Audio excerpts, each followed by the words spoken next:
Hello everyone, I am Samuel Ryman. This is Samuel's Racing Show, and I don't have a guest this week because I want to give you all my unfiltered opinion on how I'm feeling following the opening round of a 2020 Formula One World Championship, the Bahrain Grand Prix.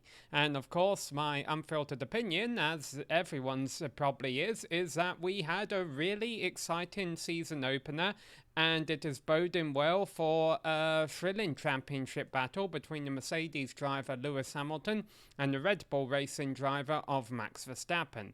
Personally, I'm one of those drivers who's gotten a little bit tired of seeing Hamilton win so much, so I would have preferred Verstappen to finish in front. However, I'm not disappointed the reason he didn't finish in front. You know, the whole track limits controversy.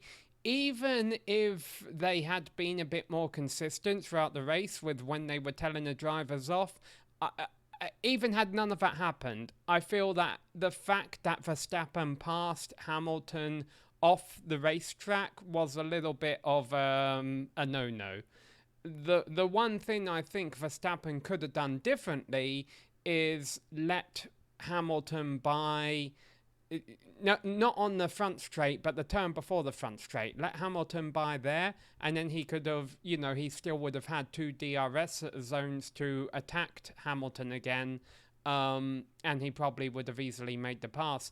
As it was, he probably picked up some marbles, letting Hamilton by where he did, and then there were two fast, a left-hand sweeper and then a right-hand sweeper, where he would have been picking up all that dirty air from Hamilton, before they got around to the front straight. And of course that I think cost Verstappen valuable time in attacking Hamilton, for one, and two, it probably also, when you're following a car about a second back, it grinds your tires. That being said, all that is easy to say with hindsight. Verstappen probably got the radio message, "Hey, you gotta let Hamilton back by now. Race controller telling us to do that," and he thought, "Okay, I'll do it now," rather than doing it now a couple of corners later, and then I think you might have had a different race outcome. But that's all with hindsight. The fact of the matter is Hamilton won the race and Verstappen finished second. That's going to happen a lot this season. I think we're also going to see Verstappen win the race with Hamilton finishing second a few times this season. And for all we know, that there is the fact that Hamilton might just win the championship by a couple of points, and the championship was decided on the final lap or the final few laps of Bahrain. I hope that's not the case. I hope I don't know. I hope that if it does go down to just a couple of points at the end of the season, we're not all saying, "Oh, Bahrain was where it was decided." I hope we haven't seen the most exciting or even the most controversial race by the end of the season. You do want the odd bit of controversy, but you like it when the controversy is being decided by the drivers, not by the stewards upstairs. The other thing I'll say about Mercedes and Red Bull before I talk about the lesser teams is not too impressed by Valtteri Bottas. He did okay in the race, I guess, but we've seen him, he was 15 seconds back of his teammate. Granted, Perez was nowhere too, but that was from something outside of his control. I think Red Bull really messed it up in qualifying, putting the mediums on his car. The field's too tight. The midfield, I think, is too tight to be playing games like that. I think the drivers really need to be committing to the soft tyres while the field is this tight in order to make it through into Q3. But all that being said, I'm worried about Bottas on the extent that I think Mercedes do plan on having Russell there next season. And if they do,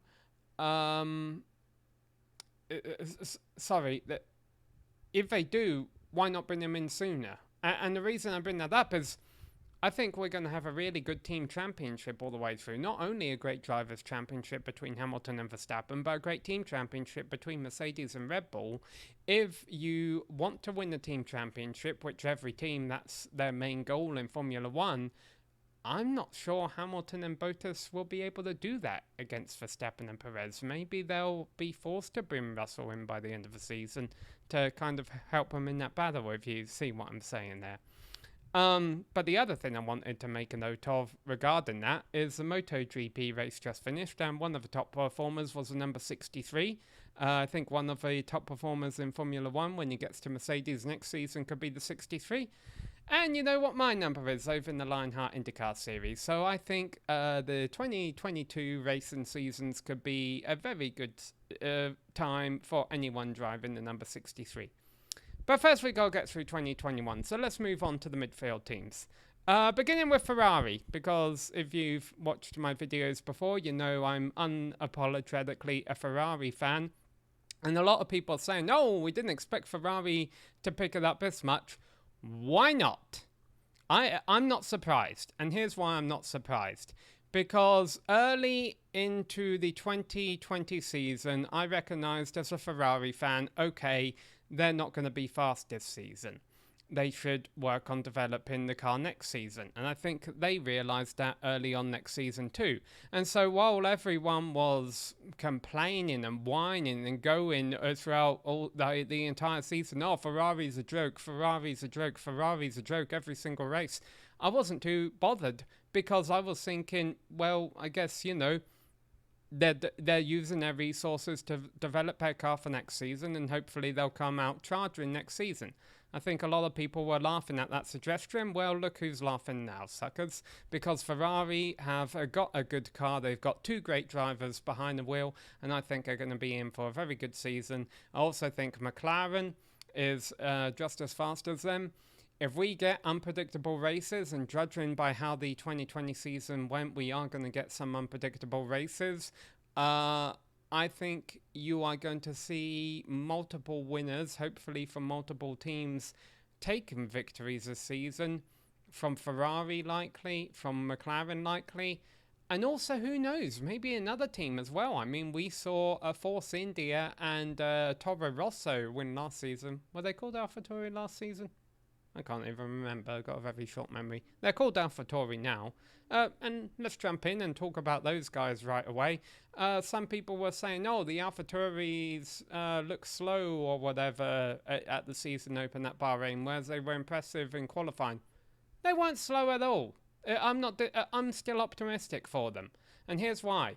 Because Gasly's race was left up after he lost his front wing on the first lap. And Yuki Tsunoda, it was his first ever race. It was his first ever start. And he did a hell of a lot better than the other two drivers making their first start.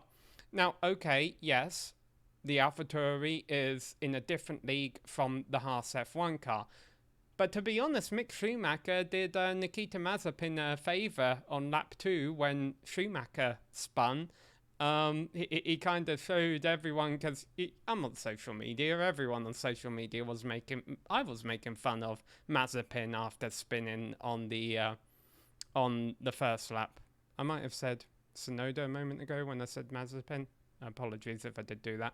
But anyway, you know the story. Mazepin, everyone's been laughing at him. He goes out, wrecks out of the very first corner all on his own. And we're all thinking, oh, okay, Mazepin's an idiot. And then Schumacher goes and does pretty much the same thing, but without hitting a wall a couple of laps later, and we all realise, okay, it's not that Mazepin's an idiot. Won't comment anymore on there. But the Haas is just that, a very difficult car to drive. But anyway, the way we got to talking about this is by talking about the rookies. Tsunoda did great in his first race. Gasly broke his front wing at the start. Who knows if he had any damage to the car following that. I'm not convinced yet that the AlphaTauri is a slow car. I'm also not convinced that the Alpine is a slow car. Although I don't know. I don't know. I'm a little bit less optimistic about them than I am AlphaTauri. But the thing is, Fernando Alonso's been away from the sport for a couple of years, comes back and qualifies in the top 10. And was running decently. I mean, he wasn't setting the world on fire, but you know, he's been away for a little while and he's running solidly in the midfield, and then a mechanical issue takes him out of a race. So, yeah, I'm a little bit more pessimistic for Alpine than I am for AlphaTauri. But I think I did all right. Alfa Romeo. Hopefully I haven't accidentally called AlphaTauri that at some point during my monologue. I don't know how to feel about them yet. They got Kimi and Antonio, their drivers again. I don't think that's the most impressive driver lineup out there. In fact, I think it's one of the worse ones. But they did okay. They had a good midfield battle. Yeah, they're not running around at the back, so I'll give that to them. It's the first race of the season. I think there's still plenty of question marks over the field. They've got a question mark for me. I've also put a question mark next to Williams. Yes, we know they're back markers, but we don't know where they'll be by the middle of the season. So I put a question mark next to them too. I didn't put a question mark next to Aston Martin, though, because I've got some hard feelings about them. And that's reinforcing what I was thinking in 2020. Why did you place Sergio Perez with Sebastian Vettel? Okay, you want an experienced driver in your car. Sergio Perez was an experienced driver, and I think he's better than Vettel at the present moment. I do not understand that driver change whatsoever, and I mean, I love Sebastian Vettel. I love it when he does well. I think he's still got talent in him, but I think he's peaked. I think Perez is a better driver than Vettel, and yeah, I really think Aston Martin have taken a step backwards with their driver change. I hope he proves me wrong, but he certainly didn't this race.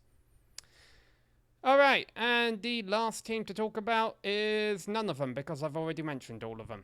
So, yeah, all in conclusion, I think we got off to a great start to the 2021 Formula One World Championship. I hope this Hamilton and Verstappen battle keeps up all season long.